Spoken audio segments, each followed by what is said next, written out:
DK Hota joins us, Chairman and Managing Director of BEML now. Mr. Hota, good morning. Thank you for joining us. Now, traditionally, Q4 has been a strong quarter for you. But in Q3, your revenue grew by just 26%. Is this due to improved contribution from all three segments?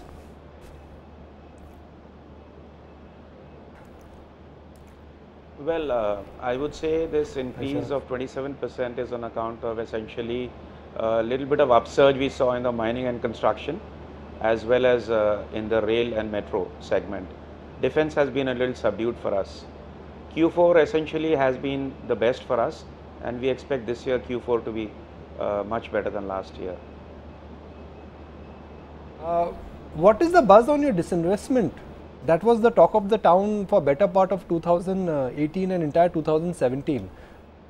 It's 2019 now.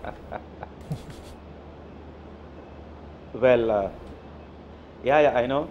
So maybe you should be asking the government, but as far as I'm concerned, in the backdrop of the disinvestment last year, we grew 30%. So if it's good for the shareholders, it's good for the company.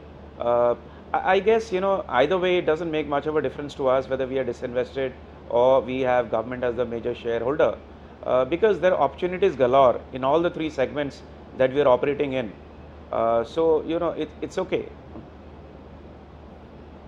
Mr. Hota, hi there, good morning. Let's also talk about the Aero Show then. Tell us what exactly has emerged from the same. You've lined up a lot of Make in India products. Your plans to be a significant player as well in the global aerospace industry seems to be bearing fruit. What exactly is lined up on this front?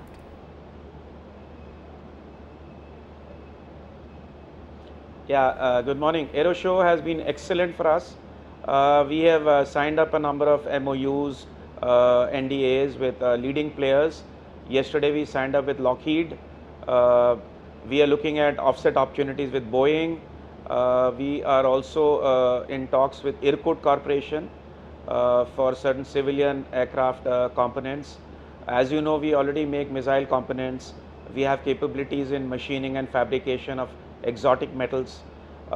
We do a lot of ground handling equipments, ground safety equipments. We are also into the aircraft towing tractors. So net, I would say that, aerospace is going to be one of the growth areas. As 10-15 years back, BEML, we launched into the metro space. I think for the future, aerospace looks extremely good for us. And given the kind of growth that we are expected to see both in the civilian as well as in the defense on the aerospace sector, we have a 25 acres plot at the SEZ Bangalore. We are now going ahead and doing something concrete over there, and these three MOUs that we have signed should give us the thrust and traction. Mr. Hota, you've seen a smart surge in the order intake as well in the back of the large Mumbai Metro order. Give us a sense of what kind of guidance can you share with us? What is the order book pipeline like, and what are your own internal targets on the orders front?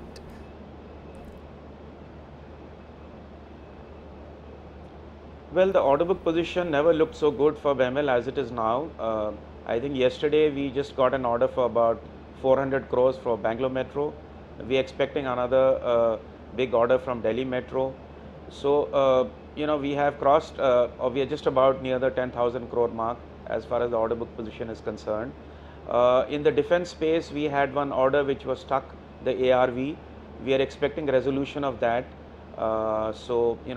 Then there should be a lot of traction in the defense as well. Net, metro is going to be the big growth area for us as far as BEML is concerned.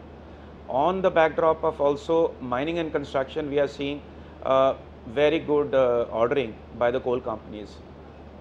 Plus, another growth area for us has been the defense spares, which has grown by leaps and bounds. But of course, there are some payment issues which we are expecting should get resolved with the MOD. And you had the defense minister as well recently saying that India has the competence for nose to tail production in defense, with Make in India giving an impetus for the increased self-reliance in defense. How have you read into the government's thrust within the sector? What are your plans to grow? What more needs to be done?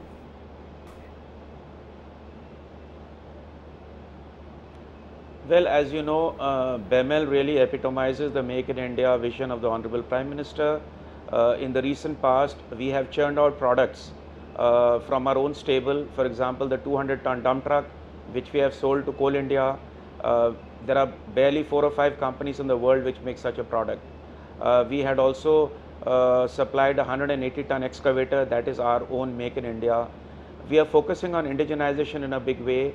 Even our Hota of BEML heavy duty trucks, indigenization levels have gone up.